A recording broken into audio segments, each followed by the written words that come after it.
అనకాపల్లి జిల్లాలోని మండల కేంద్రమైన సబ్బవరం క్యాథలిక్ చర్చిలో మట్టల ఆదివారం ప్రార్థనలు ఎంతో భక్తి శ్రద్ధలతో నిర్వహించారు.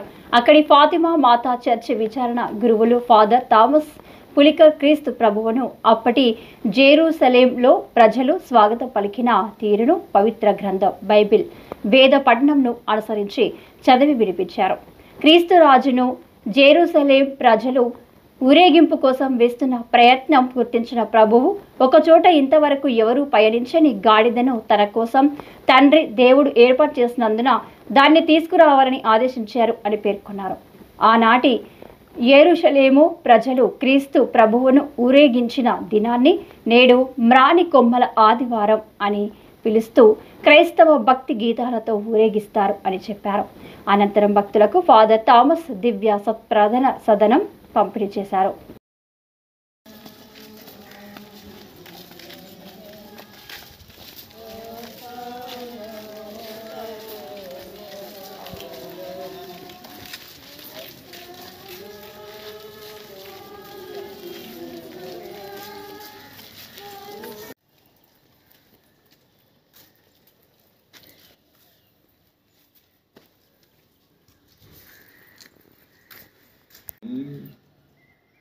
ప్రభువు మీతో ఉండునుగాక.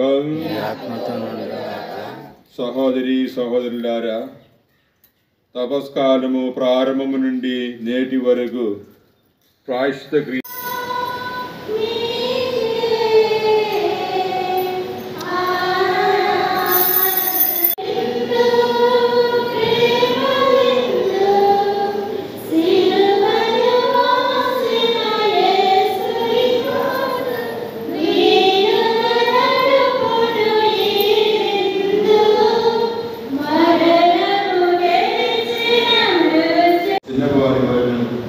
నాయకుడు సేవకుని వలన ఉండవలను. భోజనములకు కూర్చున్న వ్యక్తియా లేక పట్టించు వ్యక్తియా, ఎవడు గొప్పవాడు? భోజనములకు కూర్చున్న వ్యక్తియే కదా. నేను మీ మధ్య ఒక సేవకుని వలె ఉన్నాను. నా స్మృతుల్లో నాకు తోడుగా ఉన్నవాడు మీరే. నా తండ్రి నాకు రాజ్యం ఇచ్చినట్టు నేను మీకు ఇస్తున్నాను. ధ్యానమును ప్రకటించుటకు సమావేశమై ఉన్నాము. ఈ రక్షణ కార్యమును నెరవేర్చుట కొరకు క్రీస్తు యెరూషలేములో ప్రవేశించెను. కావున నిండు భక్తి విశ్వాసములతో మన రక్షణ నగరములోనికి ప్రభువు ప్రవేశించినట్టు కొనియాడుచున్నాము.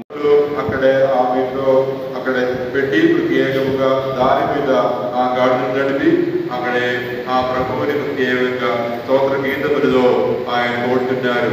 దావీదు కుమారా మీకు వందనము, హోసానా అనే ఆ నామములతో వారిని కలుగుతున్నారు.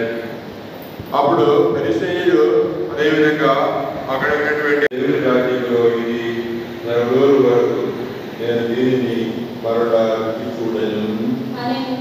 అప్పుడు ఆయన పాత్రను అందుకొని స్తోత్రములు చెల్లించి దీనిని తీసుకొని మీరు పాలన చేయుడు. ఏదైనా ఇది మొదలు దేవరాజును వచ్చే వరకు మీ ద్రాక్షారసమును నేను చవిచూడదని మీతో చెప్పుచున్నాను.